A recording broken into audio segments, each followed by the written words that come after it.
Okay, first turn this feeding first, open on, and then 调第一个就调第一个，第二个还有1、2、3、4。feeding 1 for first 这 pump, 就调第一个。 and feeding 2 for second pump, feeding 3 for third, and feeding 4 for fourth, feeding 5 for fifth.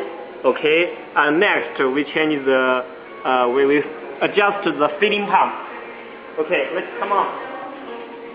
这边5个就都下来了，来，都已经下来了。这是第几个？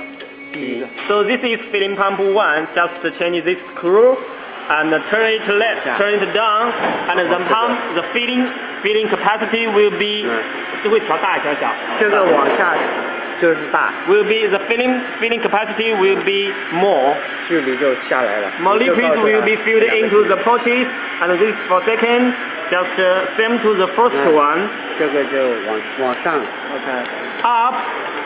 That means the feeding capacity will be less. That is the liquids in the pouches will be less.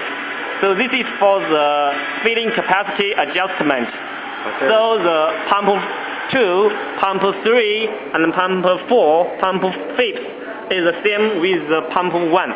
So that is how to adjust the pump feeding capacity. So that's it. Okay.